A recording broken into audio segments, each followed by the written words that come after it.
Hello bachon, let's read the question. The question says most scientific experts agree that climate change is already occurring and has potentially catastrophic consequences for all of life on earth. The Paris climate talks of 2015 for the first time reached a global consensus on the need to reduce greenhouse gas emissions. Go online and research the main agreements reached in this historic global climate accord. What roles do you think scientists, politicians and citizens need to play to cut emissions and limit the global warming?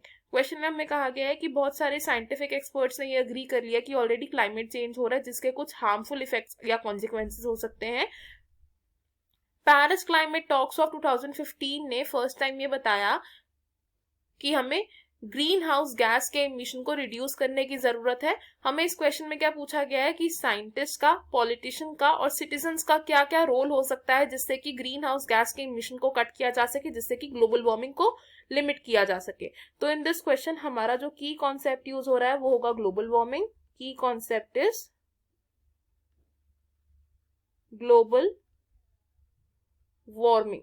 तो global warming को हम describe कर सकते हैं as average rise in temperature of earth, average rise in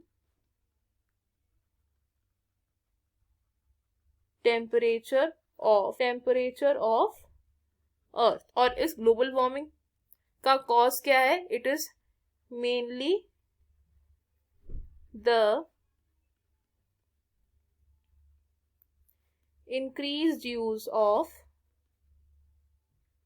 greenhouse gases. और ये जो green house gases हैं ये कैसे कॉज कर रही हैं ग्लोबल वार्मिंग को? बिकॉज ये जो ग्रीन हाउस गैसेज होती हैं ये ट्रैप कर लेती हैं हीट को in the earth atmosphere and इस हीट को ये एमिट बैक करती है to the surface of earth and green house effect को कॉज करती हैं.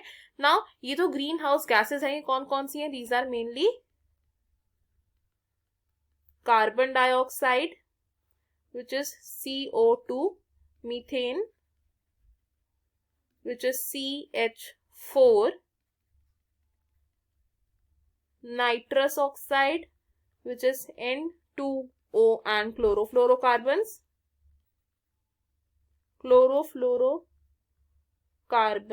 which are CFCs. अब ये जो ग्रीन हाउस गैसेस हैं इनका इमिशन इंक्रीज हो रहा है जिसकी वजह से ग्लोबल वार्मिंग हो रही है. और ग्लोबल वार्मिंग का एक इफेक्ट क्या हो सकता है? It is melting of glaciers and ice caps.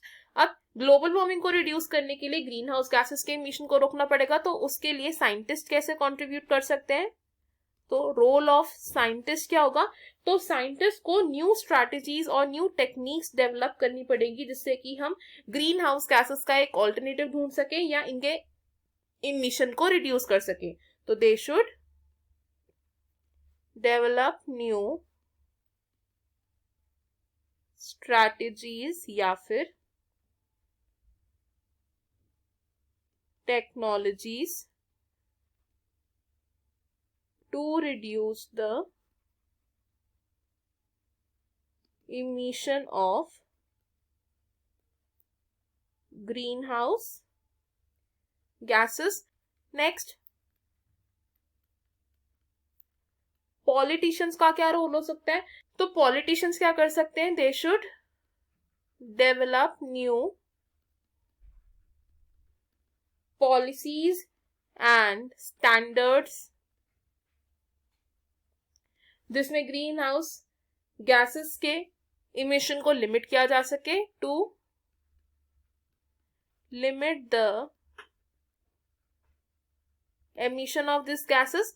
और सिटीजन्स का रोल क्या हो सकता है? सिटीजन्स क्या क्या कर सकते हैं? Tree planting. तो ट्री प्लांटिंग से ग्रीन हाउस गैसेस कैसे कम होंगी? बिकॉज ये जो ट्रीज होते हैं या फिर हम कह सकते हैं जो फॉरेस्ट होते हैं ये एक्ट करते हैं as sink for carbon dioxide, जिससे कि एटमॉस्फेयर में कार्बन डाइऑक्साइड का लेवल कम हो जाएगा. और carbon dioxide green house gases में सबसे मेजर कंट्रीब्यूटर होती है. नेक्स्ट रोल क्या हो सकता है सिटीजन्स का? कि सिटीजन्स क्या कर सकते हैं? Reduce the use of nitrogen based fertilizers.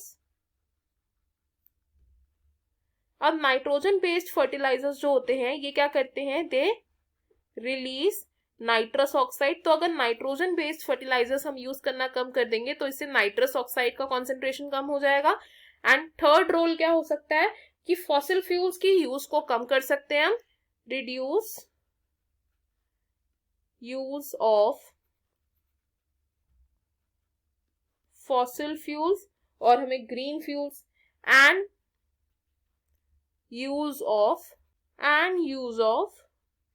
Non biodegradable plastics. Carbon dioxide का रिलीज नहीं होगा। तो हमारे पास जो हमें इस क्वेश्चन का आंसर मिल गया, हमने डिस्कस किया the role of scientist, politicians and citizens to reduce the emission of greenhouse gases. I hope you have understood it well. Best of luck. Thank you.